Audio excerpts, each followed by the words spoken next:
live radio, local podcasts, the Frederick Podcast Network at listenfrederick.com.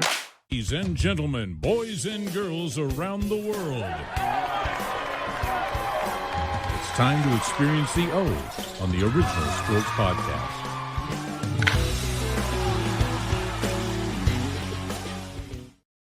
Fellas. Hey, happy 4th of July to you all. Freedom, independence, fireworks, hot dogs, apple pie. Am I missing anything? I don't think so. Fireworks. On this episode, we're going to celebrate our nation's official freedom from Britain's rule. Well, over 200 years ago, at least. We're going to talk about a whole rack of stuff that's going on in sports over the last few weeks. Last week's episode was all about the CEO of the PLL Premier Lacrosse League. Hopefully people caught that. It was great that Mike was able to take some time out of his schedule and sit down and talk with T-Siz and I. So what's that I hear? Oh, that's a can. Sizzle, is that you opening a can? No. Oh, someone's ready to start this thing. Let's get this rolling. What? You still in Florida, though? Yeah, it's about happy hour here. You know, the Villages, Central Florida, they got the 2-for-1 special at 5 o'clock. Let's get this ball rolling. Did you old folks down there. Yeah. Right?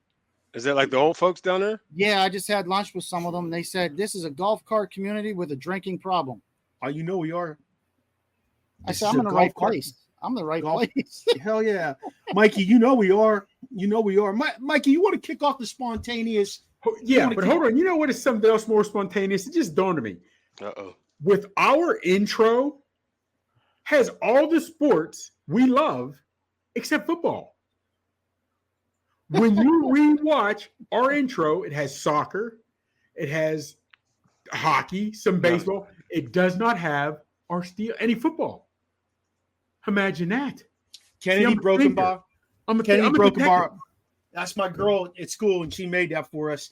Listen, I'm a detective. I'm like one episode of Matlock away from my law degree. So you don't get nothing by me. You don't get nothing by me. One episode of Matlock, and that's it. All right, fellas, here we go as we get ready for this 4th of July. Real quick, as we start, before we get into it. No, we'll get into that menus a little bit later. So my spontaneous was, a couple week or two ago, your boy Reggie Jackson. We all saw it, but we didn't speak on it. When he broke it down, how he lived it. You know, everybody else, and a lot of us were looking at it as honoring and wanted to bring up good memories and how it all started, how it all began. He gave us a reality check, quick, fast, and in a hurry, without question. What was your reaction, everyone, to that? And I'd like Sheen to go last because he was there.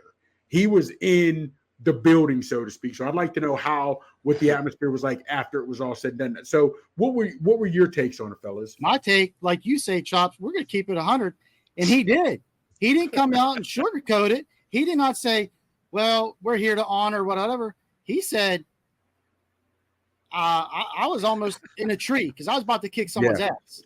And he kept it real, and I appreciate it. Like we do on the show here, we keep it real. And he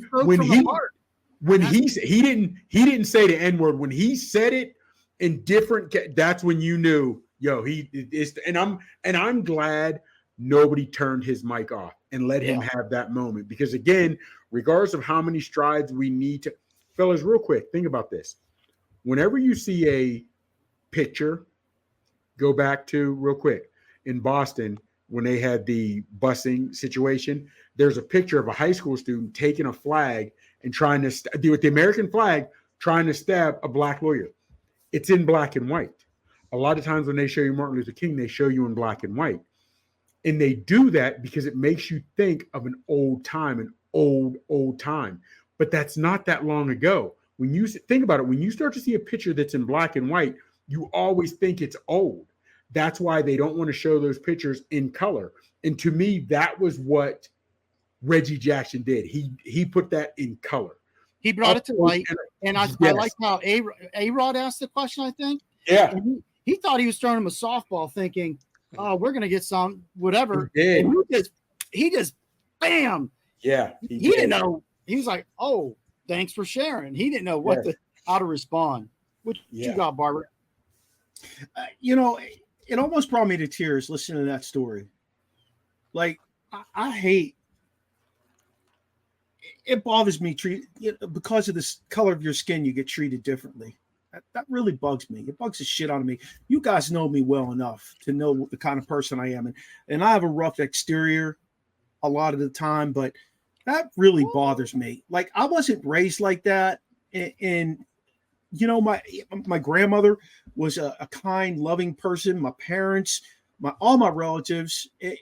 I wasn't raised like that, and that hurts me to see another human being get treated like garbage.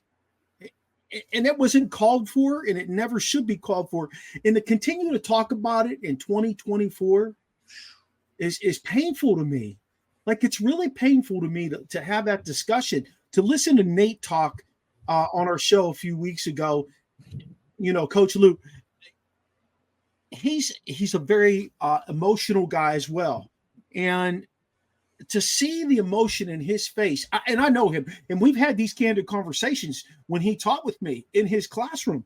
It bothers me. It does. I have a hard time with that. I'm glad Reggie put his cards on the table. He didn't sugarcoat anything. I'm glad everybody sat there and listened to what he had to say. You could see a look in their eyes like, man, you know, nobody should ever have to deal with anything like that ever. But it doesn't change it yet. You know, we still keep on fighting that fight. And you're right. But I think, I don't have children, but you guys do. By the time your little ones are our age, hopefully they will see a significant difference. And I say that because they're growing up in a completely different world where now, you know, people see some racism, they see sexism, whatever, they'll speak out on it. Where when we were growing up, our grandparents growing up, maybe some of them might have known it was wrong, but the mass still controlled things. So I'm a firm believer. It's not going to be eradicated, but I do believe by the time your children are grown, and I say 40s, 50s, whatever have you, I think they will see significant strides. But I want to hear from Sheen. He was in the park after Reggie says this. So for me, earlier that week before the game, we went to the museum. There was a Negro League Baseball museum. I didn't know Reggie had played there. He played for the Birmingham A's, of course. So I was like, wow, Reggie played here. Of course, Bo Jackson, those guys played. But I actually ran into him before that, like just in crossing, kind of. I said, hey, how you doing, Mr. Jackson? And he seemed like he was kind of angry or in a hurry, so he just. But I think some people were shocked that he said it. Some people were happy he said it.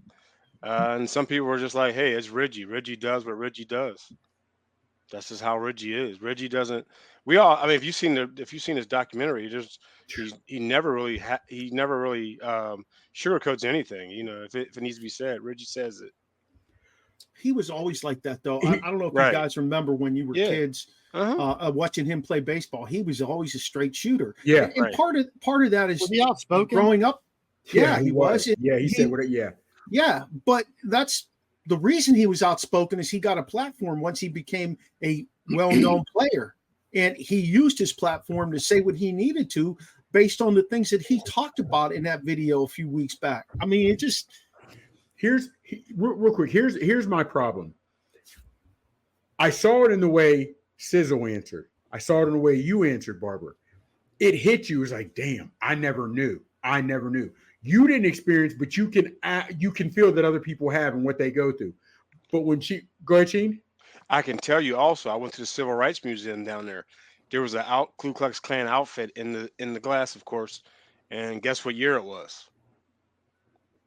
1990. I was going to say 1998. Yeah, that's what I'm saying. And see how Sheen said some of the people brushed it off as that's Reggie being Reggie. Some people were shocked. That bothers me on the aspect of, again, they weren't listening to the message. Right. Yes. You know what I mean? If you want to be shocked that he said he said it, the whole entire he said nigger on TV, be shocked because you expected to hear the N-word, then get past it and realize and listen with he's a pro athlete, one of the best at what he was doing at the time, and they were telling him flat out, you can't eat here. Right. You know what I mean? And that's and it bothers me that people were shocked or put it off as, well, that's just Reggie being Reggie. No, this man was trying to drop history. And the crazy part is, fellas, I don't care what it is. I don't care if you speak to a military veteran, a sports veteran, older. The greatest stories you'll get is from someone who lived in a time that we can't fathom.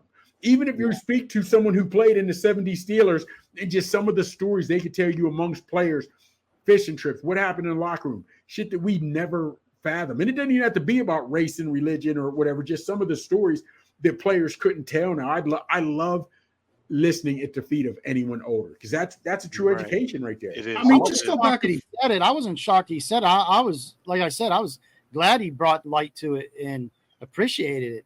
I was like, I thought it was powerful. Yeah. It was powerful. Just think back a few years ago.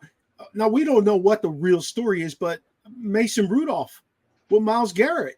And what Myles Garrett said, he said, but I don't know the truth there because I'm not in that locker room. I don't know what the hell goes on there. I find it hard to believe. If Mason said that, and I'm not being a homer or Steeler homer, if Mason said that, and neither Pouncey or any of the O-linemen or any of the other black players checked him in the locker room, because we'd have heard about it. Even when Cooper Riley said it for the Eagles, he got checked in the Phillies locker room, and that was during the offseason. You know what I mean? Yeah, I'm not saying he didn't say it, but I find it hard to believe he said it right there. I find it hard to believe. That's me. Yeah. But I mean, that's just an example. And if Myles Garrett used his status to cast a dark shadow over racism based on that situation, shame on him. You're right, but think about this. The worst thing you can do is swing a helmet. Seriously, on the field, the worst thing you can do is someone to swing a helmet. You can hurt someone swinging a helmet. So think about this. No matter how much trouble I'm in, if I'm retaliating, if I claim the race card or I claim homophobia, or if a woman would claim you rape me, whatever have you, that'll change the story from what I did real quick and fast in a hurry. I'm just, and I think that's what it was. Yeah, man. That's kind of always the go-to when something like that kind of happens. That's come on, yeah. We do that with our government. When we know something's coming down the road, they throw something else out there that. Yeah. That we don't want to get deep into it. What's yours, Sizzles? What's your real quick? Oh, hey. There's so many I could throw out there, but this was something I thought was really interesting. There's 34 players in NHL history who made it to Stanley Cup at least 5 times and lost 4 of them. And last night, Corey Perry joined that elite club, if you will. He's probably not proud of it, but he was on the Edmonton Oilers. They obviously lost last night. Last year, he was with Tampa for 2 years. They lost. He was on Montreal and Dallas when they played Tampa, and he lost. So he goes to Tampa. What's Tampa do in the finals? They lose. So he's lost 4, I think, out of the last 5 years in the Stanley Cup. And I almost feel like he's like the modern day Buffalo Bills. What do you guys think about that? How old is Perry? 39 years old. Okay. But and again, real quick. More impressive to see a 39-year-old hockey player, 39-year-old basketball player like LeBron, 40-year-old player in the NFL. Which is more impressive? Say that again. I'm sorry. More impressive, a 39-year-old in the NHL, a 39-year-old in NBA, or a 40-year-old in the NFL? Well, it depends on position too. That's what I'm about to say too. And I also think what a line, right, Mark? Because if he's on the 4th line, he's not playing. No. Okay. He's getting minimal minutes. Generally, that's where he is. The center is usually an older guy who could win the face-off, or he's I mean, he's a big enough guy that he parked in front of the net and caused a lot of confusion for power plays. That's what his role was. He brought veteran leadership into the locker room, experience that you need from a guy who's made that long, deep run, so he can tell those guys, hey, here's what you expect. Here's what happens with this game 7. Here's what's this is what you need to think about. This is where you need to be. His role is bringing a 39-year-old guy on the team isn't always the worst thing, but to expect anything other than what you get out of him in his role is just asking for too much. The average hockey line, is it even a minute or is it less than a minute? How long are they on? It's just about 45 seconds, 30 to 45. So that's for the young guys. When you're an NBA, you can determine to me, it was more impressive that he's 39 playing hockey. And I say that because once you're on the ice, everybody's fair game to get hit. Everybody can get hit, whatever, and you got to move, whatever have you. Quarterback in the NFL, they protect you.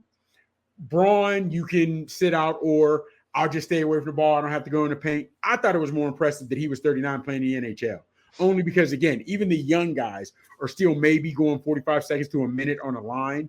I understand he might not be getting a lot of time, but to me that was most impressive because anybody can catch a body check or a hip check in hockey. You may not get as many as certain, but I thought it was more impressive. Most impressive these days for me is 49 waking up with no kinks and crooks in the back and not sore like I just got beat up over at night in my dreams or something. Yeah, there you go.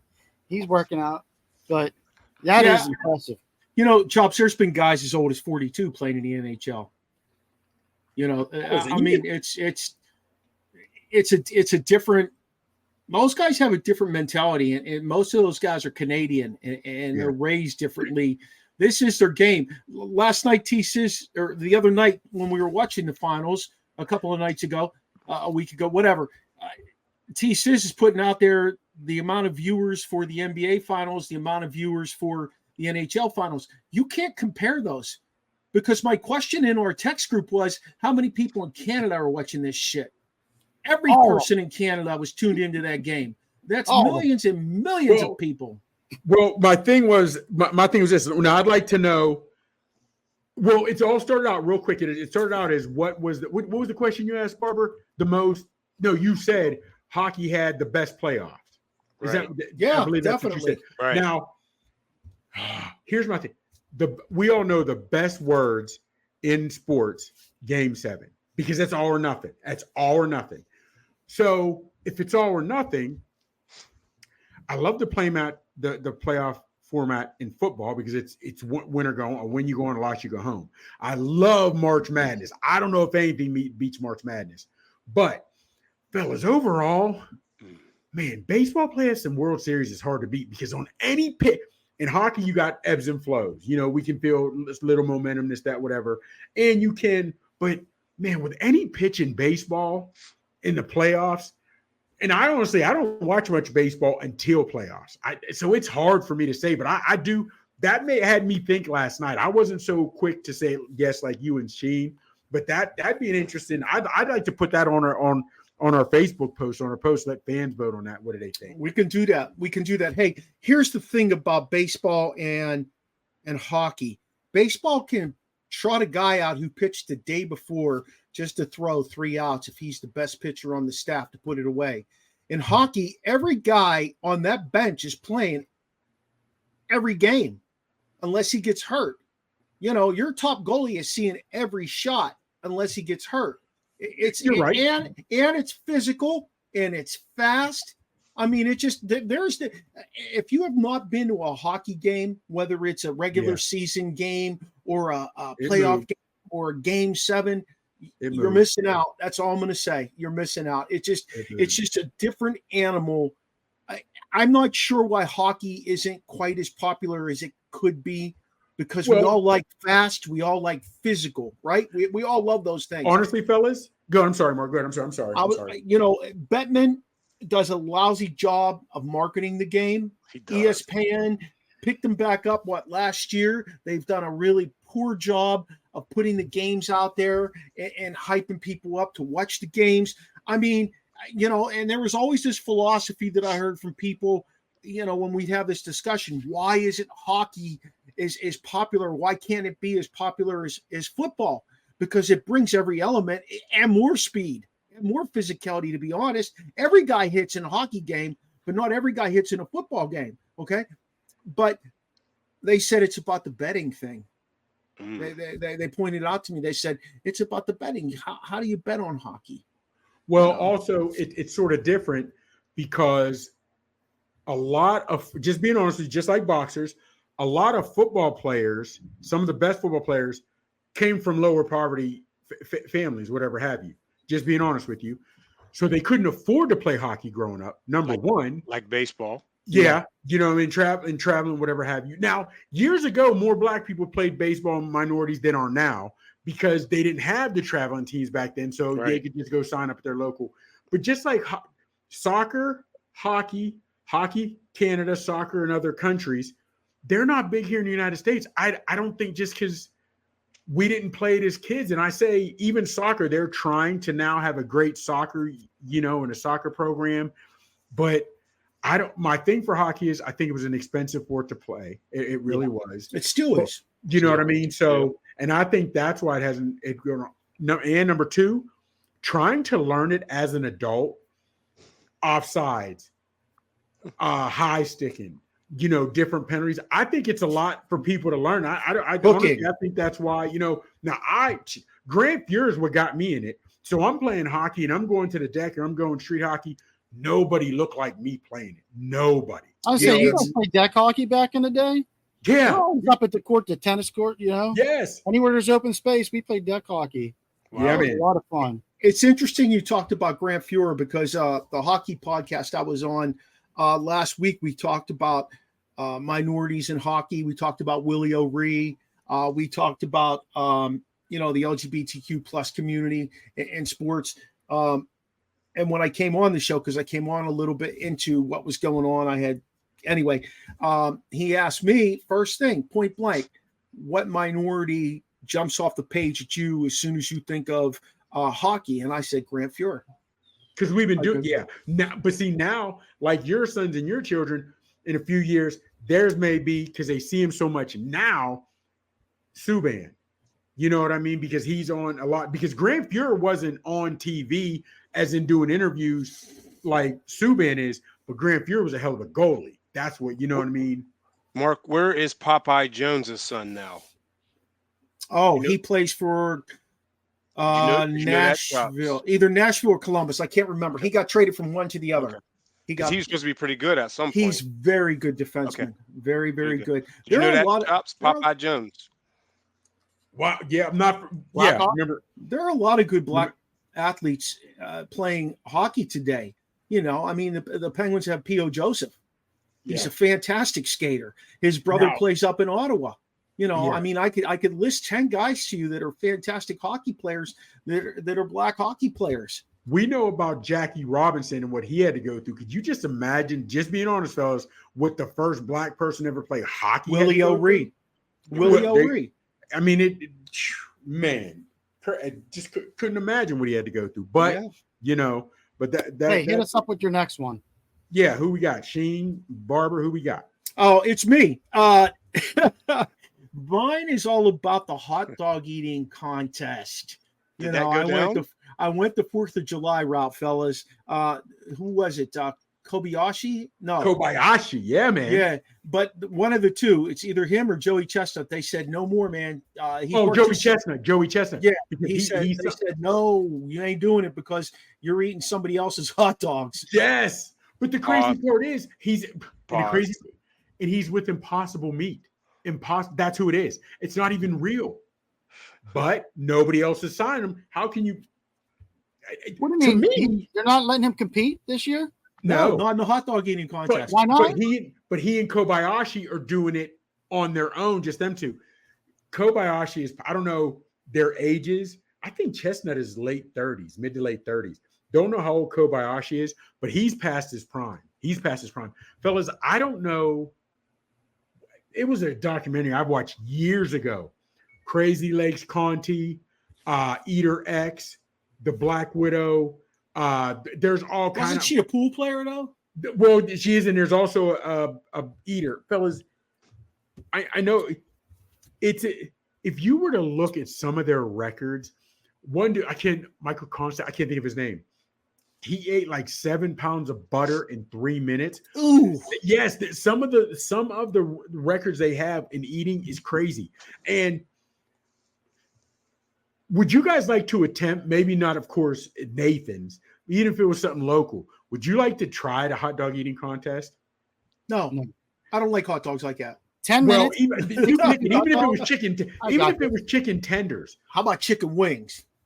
I can Fellas, punish some wings. You say that you have no, fellas. When I watch this documentary on these guys, what they do to actually train, train 40s, it's ridiculous. Hey, It's I just had crazy. 3 plates of salad at the Ruby Tuesday salad bar. I'm full. And they say And because lettuce stretches the stomach. I'm like, what, fellas? If It you fills can you up with ever water. read up a documentary and find out about these eaters, it's crazy. And the crazy thing is, none of the best ones are big guys. None of them are big guys. Hey, I got to tell you a quick story then. There was this guy that used to coach with me. His name was Mike Denny. Rashene and Terry both know Mike Denny. Mike Denny, he's one of the craziest son of bitches I ever met, Chops. You'd love this guy. He played football at Delaware. So the first night ever, he was on my staff at Rockville. The first night we ever had workouts, we stopped at this place that was having a wing night.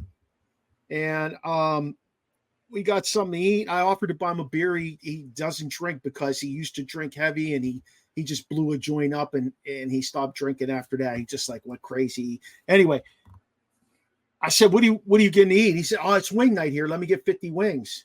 I said, oh, are we going to share those? You know, what are we going to do? He's like, no, those are my wings. Dude ate 50 wings. Dude ate 50 wings. Denny ate 50 wings. How big is he? he's probably like 6'2", 220. Yeah. Jeez, that's crazy. Yeah. That's And crazy. this is a guy who, like, his body was his temple. You know, he'd eat tuna fish before he went to bed. He taught us all about psyllium husk and how it, you know, how that cleanses your system. Like his body is a temple, but boy, when he would eat, man, Wow. he would eat 50 wings. I never saw anything like it. I'm sitting there, I'm like, God dang, you know, here I am getting like 15 of them. And he's pounding 50 down. That's Mike crazy. D. That's crazy. Besides wings, what could one of you guys eat a whole shit ton of? Honestly, Yeah. French fries. Swedish meatballs. That's a lie. I don't even have to be Swedish meatballs. Love them. Swedish meatballs. I used to love going to Sun's Italy and with their meatballs. Oh, Love shit. them. Love Yeah. them. The Suns. Let's move on. Oh, Miss all right, BB Gene. Miss Bibiazio used to make her pork, beef, and oh, geez, Lou. The pork in the veal, the pork. Oh, Guys the are Right. making my Shrimp, chest hurt. shrimps with Old Bay. oh. Yeah, Shrimps with Old Bay, man. That's what you Shrimp could store. crush. The shrimp store called and Yeah. said they're running out of shrimp. They want Because can't stand you. Yeah. I still Ocean love called Seinfeld. and I said they're still running love out of shrimp, Seinfeld. Sizzle. yeah, get that joke right. What you I'm got on sorry. your spontaneous combustions? Hey, Pickens, can he be a number one? Will he be a number one? George, Yes. you think he'll be number 2 on the It ties in. Can he be a number one? Will he be a number one? I say Right yes now, to I think he's both. I think right now he's So you're- slated to be the So you're number saying one. he'll be a number one by default? Hold on. Are you talking the number 1 receiver for the Steelers? So we're looking for a Yes. number 2. Yes. Yes, because Hell listen, yeah. dude, okay, so let me let you know. They say there's about 30 more million mark that they got to play with, right? Yeah. So do you think they're gonna go get a receiver? And if they do, will Pickens be the number one? Here's it. They're not going to get a number one. Fellas, unless you're getting Justin Jefferson, unless you're getting Chase, Okay. who else are you seriously talent-wise? Who Yeah. who could be who would be Pickens out? Are you That's saying me. also is he capable of being number one on the Steelers or capable of being a number one in the league like a Justin Jefferson or the likes of those guys who All of are that, because listen, to me, the number one should be able to run tree. Yes or no, Mark? Yeah, I agree 100%. And he don't run tree. Can he run tree? Hold on, he'll get better. Let's keep it a buck though. I don't think the Steelers wide receiver core has ever had proper tutelage because we've had great receivers. Hold on, even AB was a hell of a talent, but you didn't say he was a great route runner. You did. I didn't think AB was a great route runner. Oh, He was yeah. hard nosed. Hold on. Let me tell you I something, see it. Chops. Hold on, let me tell you why he was a great route runner, Chops. Because he ran a 4.6 40. There's no way you're getting open if you're not running great routes like that. He Hold wasn't on. a blazer. But Steve Largent wasn't fast, but Steve Largent was a great route runner that's always open, and he can catch. So to me, once you're disciplined, 7-8, boom, 7-6, your curl. I don't know, man. I think Pickens got to get his head on right because he had problems at Georgia with his attitude. He showed a little bit of problems here in Pittsburgh, but I think he gets his head on right. Talent-wise, fellas, you put his name to me. I know I'm going to come off like a homer. Talent-wise, you put his name in a bag with Chase, with Jefferson, and any three of those ones you pick, I'll take any one as my number one. I think talent-wise, he's like that. Yeah. He's got he's young. What do you think he'd do if Mahomes is throwing to him? Oh, my. What wouldn't he do? Same thing Randy Moss did. Put that hand up, and that's it. Yeah. He touches, fellas, if he touches it, he catches it. 9 times out of 10. Yes. Yeah. Okay. Man. He got to hold his emotions in check. I think his big deficiency is holding his emotions in check. He needs to grow up. He's going to be he's 24, turning 25, I believe, this year. I wonder how much Deontay Johnson helped with that temper tantrum. I can't say much because Deontay Johnson wasn't happy. And so I think Pickens was feeding off of that. Yeah. Now, hey, clean new year, new quarterbacks, clean slate. You number one, show us. Well, here's the thing. Deontay also could run tree, but go ahead. I don't want to put that really on Deontay because Pickens had a bad attitude at Georgia even before Deontay was in the picture. So I don't want to put that all on Johnson. But here's the thing is you're talking about now he will have a quarterback, whether it's Russ is a veteran who's been there, won a Super Bowl, or you're going to have Fields, if he ends up starting, who realize he needs to prove things to people, I can play. You have Warren, who's a young back. However, he is a workhorse. You have all those guys on defense. This team is ready. If Pickens doesn't show up and show out from day one, he's going to hear it in the locker room. There's too many leaders at every position or guys that work hard at certain positions. He's not going to be able to lag this year. Not going to be able to. One of the things I want them to stop talking about, though, is going out and getting a primetime receiver like Brandon Ayuk. They are not going to do that. The media is just building that up. Mark, you know what? Barber, I was like that until they pulled the trigger on I understand Field that. and Wilson. I understand that. But you know what? At the end of the day, they're not going to be able to pay Brandon Ayuk $30 million and George Pickens $30 million. Right. And the Wilson pickup was for pennies on the dollar. They got to but Denver's still paying the bulk of that contract. Ayuk, to me, the same reason we had gotten into it, the 49ers offense is loaded. So Ayuk, they take you out. They're still loaded at running back, tight end, and another wide receiver. They just brought a receiver in. You know what I mean? So Ayuk, you think that you put up great numbers and you're worth this, and you're supposed to think that. But we have to realize what you've come from. You know what I mean? So, and I get, if you want to go out and get a number two, get a number two. But to me, Sheen brought it up, which now got me thinking it got the wheels moving. But I just assume no matter who you bring in is going to be number two. I just have Pickens as number one. That's what I'm saying, too. You know, if you bring in Cortland Sutton, someone like that, they're going to be number two. You're more at what you need to do is bring in a guy who has some familiarity with this new receivers coach. Cortland Sutton, he makes sense because that's where this receivers coach came from. Gotcha. You know, I mean, honestly, number two right now, if you want to know the truth, is Freiermuth. Can he stay healthy? Yeah, that's the big question mark. But will he get a contract before camp? Real quick, Barbara, question mark. And stay with me. Not for a little pushback on that. Seeing that we have a new coordinator, new quarterbacks, everybody's learning a new position.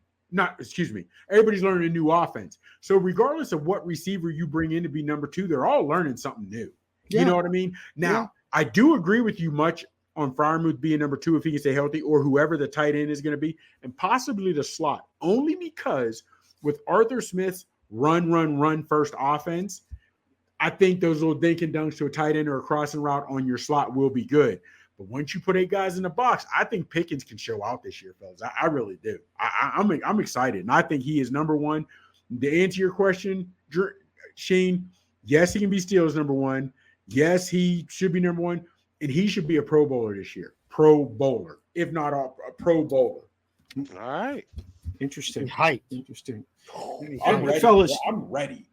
Great spontaneous reaction. But let's keep it rolling. JJ Redick to the Lakers. Was this handpicked by LeBron? Why did this happen? How did this happen? Why is it so hard for the Lakers to get a guy to come in and coach them? They've got talent, right? They're a couple moves away from being, competitive to the degree that they could make a run, right? To go back on the LeBron thing, I think we discussed this as far as bringing in the Hurley or Redick, and then we, with Hurley at Connecticut, everything runs through Hurley. You know what I mean? Now, Yep. if he'd went to the NBA, it'd went GM, LeBron, and then maybe him. So I'm saying, yeah, I think LeBron did this. Oh, without question, Braun's had 9 different coaches. Just to keep it a buck. He's 9 different coaches. No coach has lasted more than 3 seasons with the Lakers since Phil Jackson. And also with me, what I'm looking at with with Redick, from the jump, I expected him to get it. Even before I thought they used Hurley as a smokescreen. And I say that because Hurley was king. Not Hurley. Hurley was king at UConn. Had a chance to go through a three-peat. Could do whatever he wanted on the campus. Why would you leave and go to LA? I thought that was a smokescreen from the beginning. And the way they had JJ and Braun talking about Ham on their podcast, and he gets Ham fired. Ham won a chance, or took you to the Western Conference Finals last year and took you to the playoffs this year with a roster, Braun, you drew up. Let's not to mention AD, that cat is as soft as medicated cotton. He can't stay healthy for shit. Just keep it real. You know what I mean? So they're dangling him. You know that, right? Yeah. They're dangling him. Yes. JJ Redick, you know the X's and O's, and you speak it well. You have a lifetime in the NBA and watch you guys. I get that. Being on the sideline and coaching is different. I wish the man success and well, but they hired another coach so well, and he has that title, but that's Braun's team. To me, it's time for LeBron to walk away. I bet. Look here, man. I know he had a great season. I get it, but I think it's, like when you get this kind of power as a player, where you can pick your team, where you can pick your coach, you're doing nothing but you can pick your son. Yeah, exactly. Hey, you're pacifying yourself.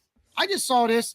The Celtics, out of spite, would pick Bronny just to hold him, and then use him as leverage to get him traded to wherever LeBron wants him to go.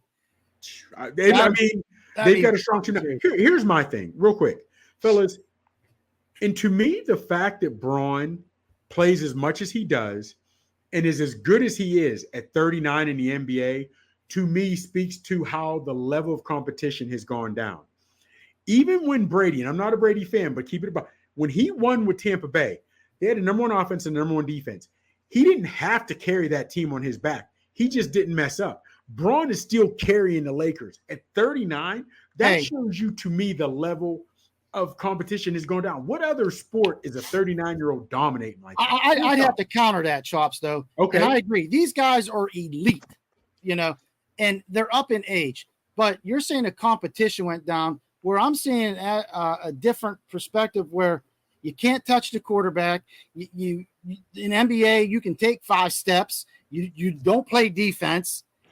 You're right. Backing off here defensively. You're right. You couldn't touch the quarterback, but let's not forget, again, I'm not a Brady fan, but nobody gets rid of the ball faster than he does. Nobody. So I'll give Brady when Brady comes out, he's too set. So Brady, I understand he's a robot, but they designed the offense, whatever it was, to where Brady didn't hold the ball long. But Braun is having to play offense and defense, both sides of the ball, playing 30, 35 minutes a game, 38 minutes of 40, and he's still dominating. And then he takes a couple weeks off. That, to me, fellas, is just here's where I lost my faith in the NBA.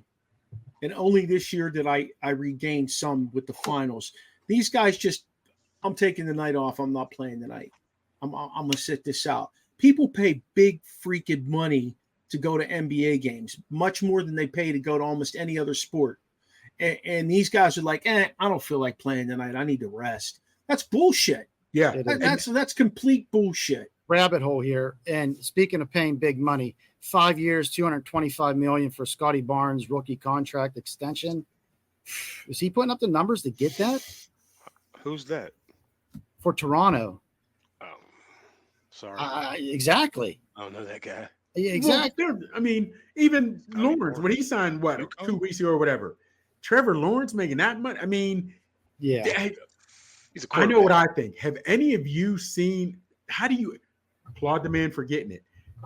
If you're the front office of Jacksonville, do you believe he's worth that? Obviously, or they wouldn't have paid him. No, you, Yeah. not them. They do. Do you? Like, If what? I'm the front office of Yeah, do Jacksonville. you see Well, I'm going to tell you this much. If I'm the front office of Jacksonville, my offense is different than what the hell they're running. I'm not bringing in Myers. I'm bringing in a guy that he can work with right out of the gates to make him productive. I'm bringing in a backup quarterback that's going to help him grow as a superstar because he's getting money right now from what he did at Clemson still. Yeah. Well, That's what he's getting money from.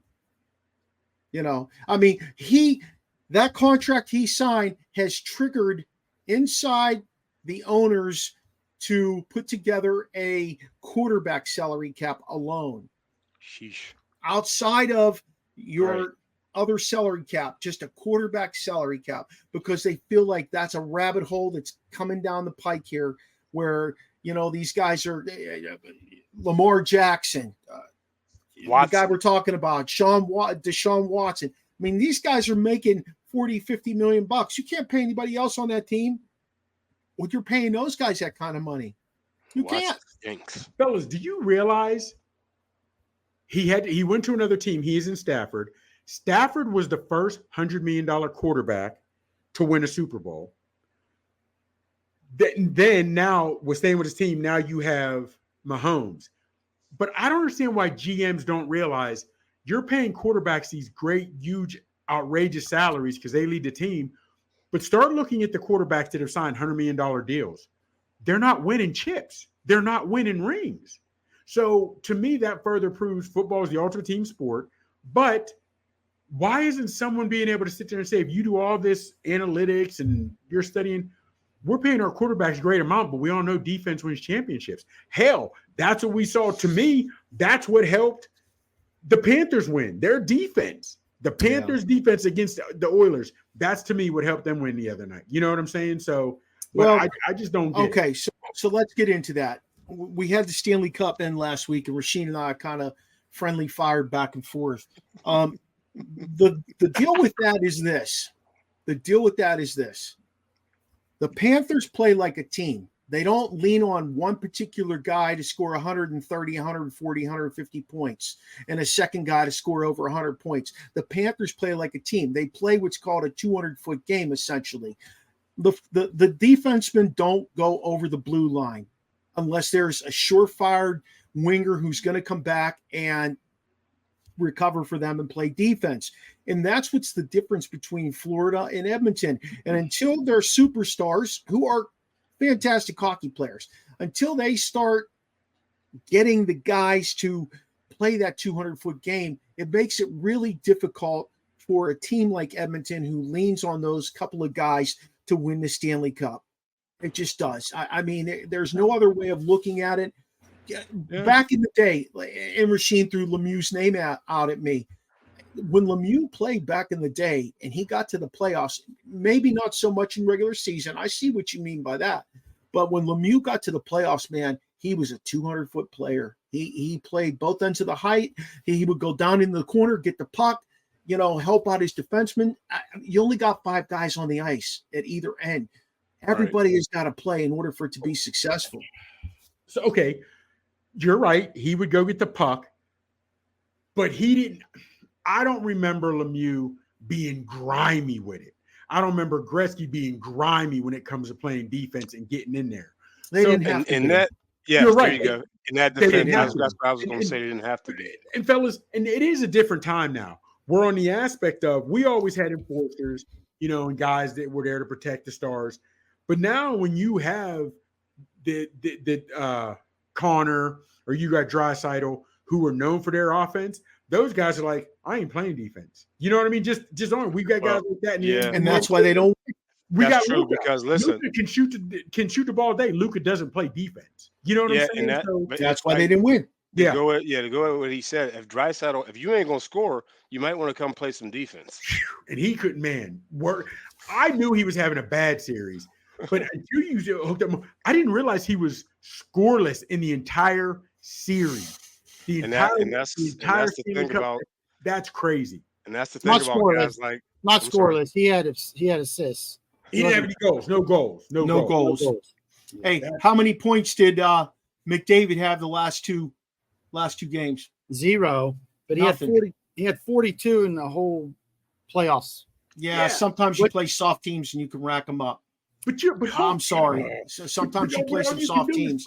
There's a lot of teams in there in the playoffs. All you can do is play who's in front of you. In that instance, Chops, he's right, because one thing about Mario Lemieux was when them lights came on in the playoffs, it was going. Yeah, and if you put a soft team in front of them, I'm gonna rack up and get points. Oh, it didn't matter for Mario. Mark, you had pulling. You sort of got upset that he won. What was it? The Conn Smythe. I was furious. But hold on. But here's the thing, Barbara. Here's the thing. It goes for the most outstanding player in the entire playoffs. And when you think about it, what Gretzky twice and Lemieux are the only guys who had more points than him in an entire series. Fellas, Gretzky and Lemieux. That's Mount Rushmore of hockey. How do you give it to anybody else?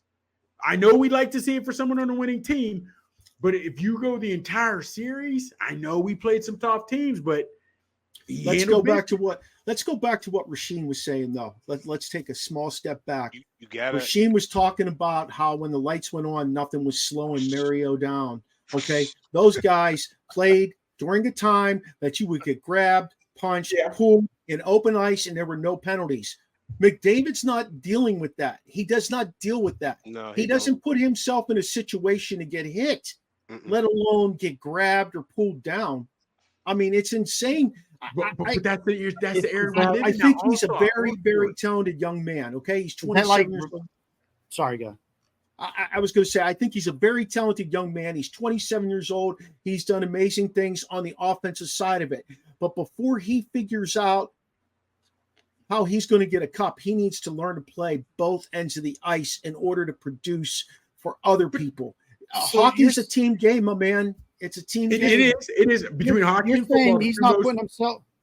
You're saying he's not putting himself in that position to challenge himself. Is that like Rashene's favorite running back, Franco Harris, just run out of bounds? Yeah, like when running backs just run out of bounds. You're saying they're not. Yeah. They're not sticking their nose in. They're not grinding. They're not getting that extra yard. Barbara, let me ask you this. Say Draisaitl has 2 goals yesterday. He didn't score a goal all series, but say he has a goal in the final in Game 7. Say he has 2. Now they win the series. You forget that he didn't score anything else. You study the game, but do you think their lack of defense or their lack of playing a defense comes into play had they won the cup? Because if he'd have gotten any help, and even games 1 through 3, it might be a different story. But Draisaitl he wasn't even there. If he can get at least 2 goals, 3 goals somewhere in the series, that changes everything. Where's Nugent Hopkins? What's that? I'm sorry.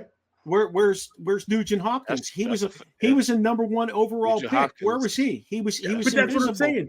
If these guys show up, do you still question the lack of defense that Edmonton played, or those two guys played? I think Edmonton's system. I think their system needs to be changed. And until they change their system, that they have guys that are going to play the length of the ice and create. If you listen to the announcers, I don't remember which one it was. It might have been Subban. It might have been Messier. I can't remember. This is the second or third game. I watched this. This is a lot of Stanley Cup I watched. I usually shut it out because I'm so disappointed in Pittsburgh. But anyway, One of those guys actually said the reason Florida was dominating at the time was because they were playing defense to create offense. They didn't care about generating shots, doing things like that. What they did was they played hardcore defense. If you watch McDavid last night, everywhere he went, somebody was on him. Somebody was on him. He wasn't getting passes and able to go nilly-willy. And if he spun away from one guy, there was another guy who stepped up. That just goes to show you the level of the rest of their team. But fellas, okay. Did Florida have anyone on their roster that was talented as McDavid or Draisaitl? Barkov. Yeah, Barkov. Oh, okay. So they have one. Kachuk. You think Kachuk's a hell of a player? Yeah, he's a hell of a player. He's a hell of a player. People don't like him because he's gritty. He's gritty as hell. That's what I'm saying. But he's a hell of a player. They're not. Those guys are not looked at, to me, and I'm not the hardcore fan that you guys are. But when you're talking about Draisaitl and McDavid, they're given the score, they're the big time athlete type vibe, to where there are certain players in any sport, when he's grimy, he's got to work. Hines Ward was considered grimy. He had to work for it. He had to go get it. But you had other receivers like your Randy Mosses or whomever, they weren't considered that because they were just such better athletes. Florida was grimy, and they played as a team. To me, they weren't looked at as athletic as Edmonton. And when you have guys that are athletic and then looked at as athletic, they're not playing defense. They're not sticking their nose in there. Not always. No, that's why they didn't win. You're right. But that's why they weren't skating around with the cup. Unlike most other sports, every player on that ice has got to play, pretty much the forwards have got to play both ends of the ice. If they don't play both ends of the ice, you put yourself at a disadvantage. You really do. Yeah. I mean, I've been watching hockey since I was 5 years old, and I've seen an evolution of hockey. As I'm talking today, Rashene and I were talking about Sidney Crosby today. Sidney Crosby had 41 goals this year at 36 years old. And he generated a lot of goals because he is a 200-foot player still. If somebody gets behind him and is on a 3-on-2 break, he's busted his ass to get up there and put his body out in front of that puck so that they do not score. I think and that's what it takes. Hockey and basketball are very similar in regards to what you're saying. You got that man advantage. You cannot hide anybody on the ice or on the court. Baseball, put his ass in right field. Football, put him on the line or somewhere. He's going to get smoked. But you can hide guys in those two sports to me. Because there's many more players. Because there's more. Exactly. 5-on-5, you go down one guy, you got that advantage. It's a lot easier to pick up a score. Hey, that was good discussion, fellas. I appreciate you letting me talk about hockey. I love hockey. You do. You know how much I love hockey. I've taken a fancy to it. My uncle used to take me, my dad, my other uncle, my Uncle Nino used to take us every year from the time I was a little kid, 5, 6, 7 years old, something like that. He'd take us to a Penguins game because his family on his wife's side owned a car dealership, Rivati's Automobiles, and they had tickets, and he would take us. And from there, then when I got to high school, we used to go down to the Civic Arena. We'd sit 5 rows up for $15, and it wasn't anything back then. But start doing that. Start asking people, do you watch hockey? If they say no, ask them why. I bet you most people don't know the rules. It is fast, but I think if they started to know the rules a little more, they would understand it. It's a rules thing. Start watching. I just don't think they understand it. And they can't follow the puck. Yeah. Do you remember back at was it 20 years ago? They started putting that stupid purple thing on there. Yeah. That was more confusing than actually just letting us watch the game. Get that purple stuff out of there. All right, fellas, let me ask you this real quick. And Mark had hit on it when we first started. What is on your 4th of July menu? There's going to be, Amber, I get that. What is the one thing that you might eat it other days of the year, but you got to have this on 4th of July on the plate to make it feel like 4th of July? Got to have, I know we got the fireworks. What's on your menu? It's got to be corn on the cob. I was thinking the same thing. Exact same thing. It's got to be. Past Got couple years, we miss a couple every once in a while. We've been going up to our friends in Long Island, and my friend's mom makes this macaroni salad. It's to die for. I got to give her a shout out. That macaroni salad, awesome. My mom's peach cobbler. Listen, to me. I didn't know we was doing that now. I said, "What's on your plate?" You said, Okay. "You said corn." I said, Okay, "You can I'm eat your That's on my second plate. Now, also, real quick, fellas, I don't know what your recipe is. Get your water for your corn. Put your water in, little milk, butter. Let it boil. Let it boil, right? Excuse me. Once it starts to boil, put your corn in. Let your corn boil for 10 hard minutes. Mm-hmm. Turn it off, put a lid on it. I don't care whether you eat it in 2 minutes or you eat an hour later. That corn slaps. I'll try that out. Yeah, woo, look,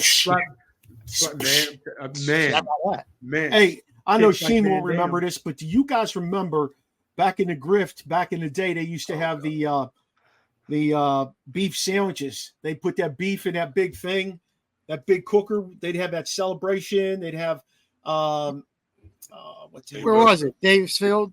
They both. I mean, it was up by the The by wheat the field, Little I League mean, the wheat field. Yep.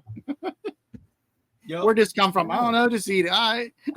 Yeah, they used to get Rashene. They used to get a big thing of beef, and they put it in this this cooker, and it would be in there for like 24 hours. And people kept guard on that shit. The firemen were in charge of it. They kept guard on that thing, and then you got free beef sandwiches. Yeah, so nobody would mess with it. Man. Nobody would mess with it. And then the fireworks went off over my house. There'd be a rack of Yeah. people down in my house. Because they did them at David. They did them on a football field, didn't they? Do them on Yeah. a football? Yes, and you're Yep. right there. Yep. Small town living, baby.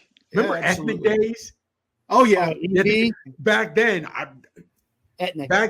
remember we could buy tickets. We couldn't buy them, but we get tickets. You got a ticket for $1, you get a beer. We're 12, 13 years old walking around holding beer. Back then, come on, man, we're in the 80s. Nobody was yelling. Man, it was they had all the ethnic days, they had all your booths set up. Man, eat like a rat in a cheese factory. Hey, did you ever go to Morning Sun Huh. down in EV? It was like some dude's house. He had a bar in it. No. You go in the front door, come in the back door. It was like somebody's house. It was like in the middle of the Speakeasy. street. A little The Morning speakeasy. Sun. They used to call it. Yeah. Liquor house. Man, there was nothing like that. Yeah. But ethnic We'd days. hit that. We'd hit that up on 4th of July too. You know, when we were young bucks. Man, When we were young bucks. good Yep. old day. Yeah, Hey, that was small town living. That was that. Sizzle, what do you got for us, man? What kind of quizzle you got for us today? Hey, when you think of America, what represents in the 4th of July? What symbol? Fireworks. But hold on, it's not just the fireworks, it's the people in the community, whether they gather at a local field or everybody on your street with their folding chairs out on the sidewalk, everybody watching it. That is it to me. That's it to me. Yes, fireworks, but it's not only the fireworks, it's how you set up to watch the fireworks and where. Because remember, man, back up, where are you watching the fireworks? Where are you watching the fireworks? It was an event, man. Yeah. I should have said what monument represents. Huh? What White House? monument? Oh, Not the White Fellas, House. I don't know why I always think oh, of it. Statue of Liberty. Yeah. Yeah. So in her left hand, she's holding a book. What date is on that book? 1776. Yep, July 4th, 1776. That's when we declared independence from Britain, England. But when did we actually get independence from 86. England? You tell us. What year? 86. How about you? 1783. Oh, 83. I did not know that. That's interesting. Yeah. That was So all. we declared it in 76. The Treaty of Paris didn't get signed till 83. Said no more. We're done. And fellas, I No can't mas. remember. It was a 4th of July. I keep looking at the picture. It's at the Lincoln Memorial where he's sitting in his chair and everybody's in the big pond or big whatever. That's what I think of if you're talking monument when I think of 4th of July. I think of that before the Statue of Liberty. I know what you guys said, but mine was because I happened to see something. I think of Forrest Gump. And then it was 1884 when we got the statue from France to represent that. Mark, real quick, you said you don't even like hot dogs. So were you? I mean, I like them, but I couldn't eat them like that. Will you eat a I customary wouldn't eat 'em. one though on 4th of July? He likes the glizzies. Oh yeah. Oh no, I'll eat them for barbecue and stuff. Oh yeah. But it ain't like you know. It ain't like I'm going to Sheets and getting 2 dogs because I'm hungry. That's not happening. If left to your own devices, you're barbecuing at your spot. Will you put, if nobody else, if the kids don't say, Dad, let's get some hot dogs. Do you put hot dogs on your own barbecue grill? If you're grilling, I'll put like 6. You got kids. Hey, but guess who likes the glizzies from Sheets? Who? Your boy Vaughn. Oh shit! Why does that not shock me? Fellas, you would say what you want. I don't know when the last time you guys have been to Sheets. When I was home, was it February? Whenever it was for the Olympic trials, went to Penn State to watch the Olympic wrestling trials. On the way back, stopped at Sheets, went in to get a Diet Mountain Dew. There was like, dude was like, man, I'm starving. I need MTO. I hadn't had an MTO in I bet you 15, 18 years. When I tell you that MTO, I had some bitch slap taste out of my mouth. Man, I bet I'd never taste another hamburger or bean no more. That was fire. Man, MTO it's just a little bit different, huh? Woo! And you can design your own sandwich. My sandwich was out of bounds. It was so. You got off at the next exit. It was out of bounds. He's like, oh, he rolled up. Oh shit! I was putting shit on there that didn't even go. He got the I told MTO from Sheets, so Chops got to go. Man, I said, look here. The lady was like, you want everything on there? I said, ma'am, the only reason I put a dead roach on it if you got it back there. I put everything on that sandwich. I put everything on that joker. It was so sloppy and so disgusting, but it was so good. Oh, Did you have a little buzz going? No, I didn't. I didn't at the time. That was the only thing. Imagine if you did. Woo! It'd have been fire.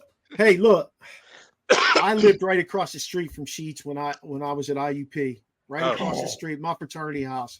So 2 dogs for $1. That's why I don't do dogs anymore.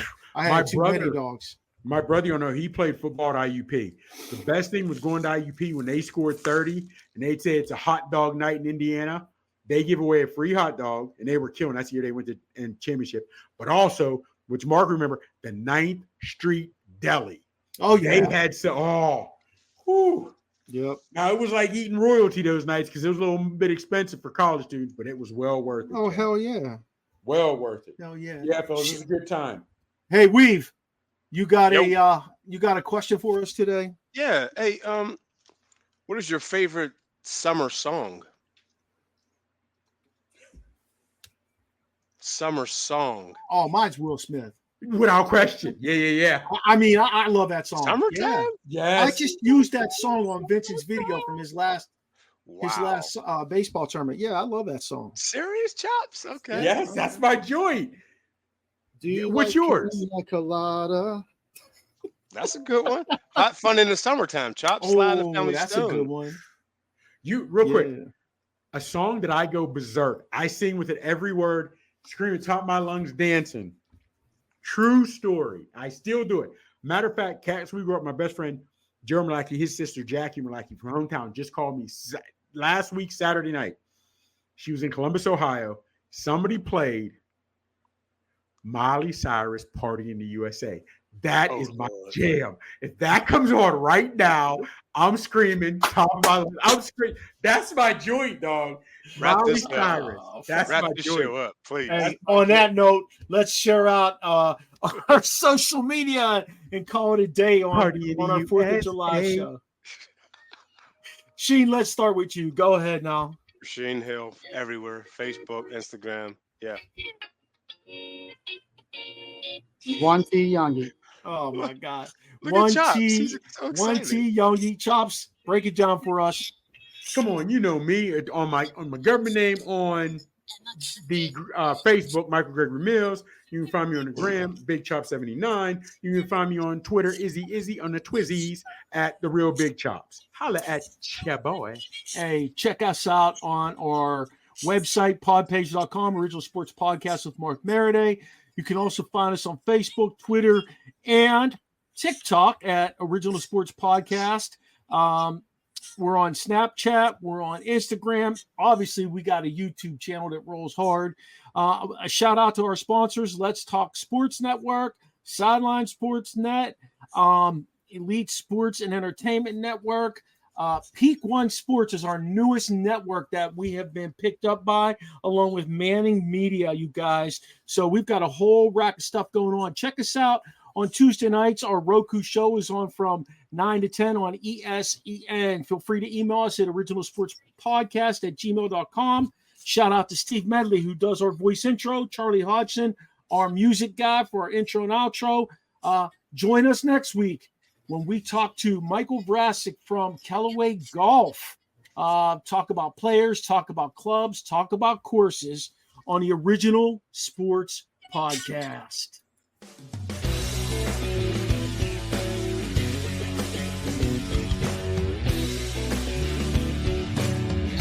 This podcast is part of the Frederick Podcast Network. Learn more at listenfrederick.com.